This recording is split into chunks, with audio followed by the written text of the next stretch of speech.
Later, there he is, courting publicity, demanding publicity. I'm Prince Harry, here's my move. Or look at things or decide on things, then, she's happy. In the world of modern royalty, contradictions have become almost routine. But even by recent standards, the past week in Prince Harry's life has raised fresh eyebrows across Britain and beyond. Just days after sitting in a London courtroom, emotionally describing how the press had, in his words, made my wife's life an absolute misery, the Duke of Sussex boarded a plane to the United States. His destination, Park City, Utah, home of the Sundance Film Festival, one of the most media-saturated events in the global entertainment calendar. The contrast was striking. On one hand, a prince fighting what he describes as an exhausting battle against intrusive journalism. On the other, the same prince stepping into flashing cameras, red carpets, and promotional interviews, actively courting attention for a new documentary project. For critics, it was a sequence that seemed hard to reconcile. Prince Harry had been in the High Court only days earlier, giving evidence in his ongoing case against Associated Newspapers Limited. The case itself concerns allegations of unlawful information gathering, but much of Harry's testimony focused on the emotional toll of press coverage, particularly on Meghan, the Duchess of Sussex.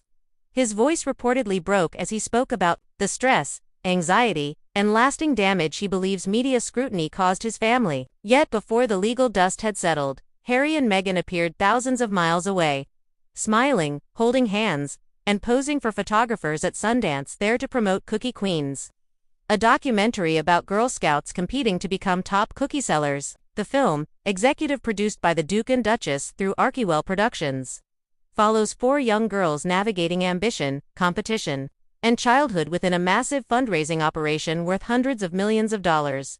At the screening, Meghan spoke warmly about her own childhood experience as a Girl Scout, describing cookie selling as a lesson in confidence and perseverance. She joked that she relied on charm and a smile, adding that back then, there were no QR codes, Venmo links, or social media boosts, just face-to-face persuasion and determination. To supporters, this was a harmless, positive appearance, championing girls' empowerment and entrepreneurship. To critics, it was another example of mixed messaging, condemning the media one week, then actively seeking its spotlight the next. Royal biographer Angela Levin, speaking during a televised discussion, described Prince Harry as a massive contradictions, a phrase that has increasingly followed him in public commentary. She argued that while Harry speaks passionately about privacy, his actions often suggest a willingness, even a need, for publicity, particularly when promoting projects connected to Meghan. Levin suggested that Harry's decisions are largely driven by a desire to keep his wife happy, pointing out that Meghan remains the more publicly active partner, launching business ventures, documentaries, and media projects. According to Levin, Harry's presence amplifies attention, something Meghan, she claims, increasingly relies on as her own popularity fluctuates. This view is, of course, contested. Supporters of the Sussexes argue that there is a clear distinction between intrusive, hostile reporting and controlled, professional media appearances. They insist that participating in a film festival or promoting a documentary does not negate concerns about privacy violations. But the debate underscores a larger issue: Prince Harry's evolving identity since stepping back from royal duties. Once a working royal with clearly defined responsibilities, Harry now appears to some observers to be searching for direction.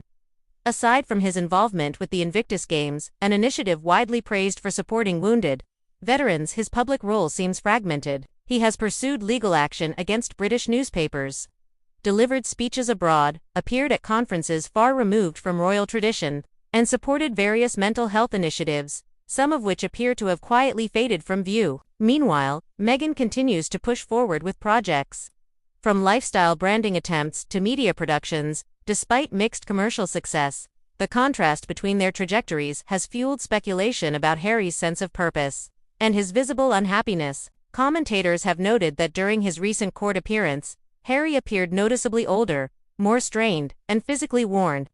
Stress, they argue, has taken a visible toll.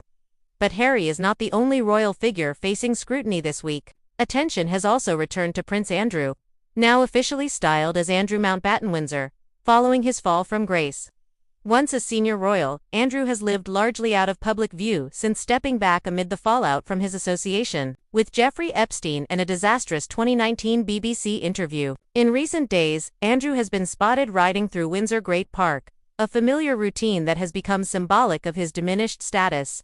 Observers describe him as looking deeply unhappy, a man once surrounded by privilege, now navigating a far quieter, more constrained existence. What surprised many royal watchers, however, was the appearance of Princess Beatrice riding alongside him. This came amid reports that Andrew's daughters had distanced themselves from their father.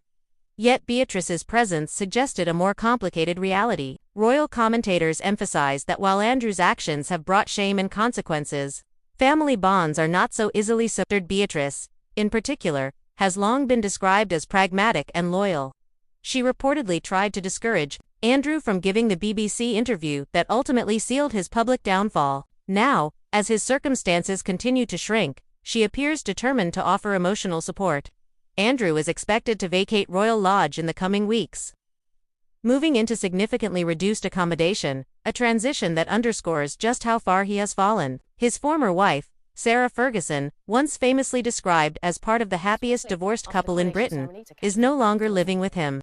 Though they once shared Royal Lodge in an unconventional arrangement, Ferguson has reportedly chosen to move on, possibly abroad. Speculation swirls about her future. Some suggest she may relocate overseas, even to the United States. Others claim she is considering telling her story publicly, perhaps through interviews or media projects.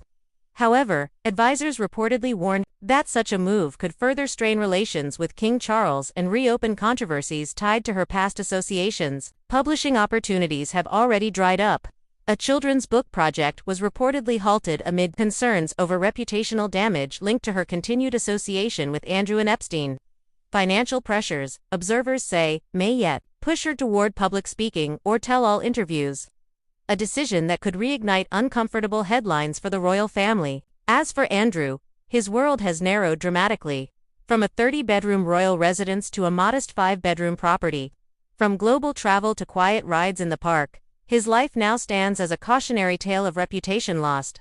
And so, within the same news cycle, two royal outcasts dominate headlines for very different reasons. Prince Harry, battling the press while simultaneously engaging it. Prince Andrew, shunned by public life but sustained by family loyalty. Both men appear adrift in their own ways, one searching for relevance, the other grappling with consequence. For Harry, questions remain unanswered. Will he find meaningful, lasting work beyond lawsuits and occasional appearances? Can he reconcile his public rejection of media intrusion with a lifestyle that depends heavily on exposure? Royal observers suggest that beneath the legal battles and public speeches lies a deeper struggle, a man who has stepped away from the institution that defined him, without fully replacing its structure or purpose. Those close to the royal family say Harry has, at times, expressed a desire to reconnect with Britain, to be useful, to feel anchored again. Whether that path is open, or even wanted on both sides, remains unclear. What is clear is that public sympathy is not unlimited. Audiences notice contradictions.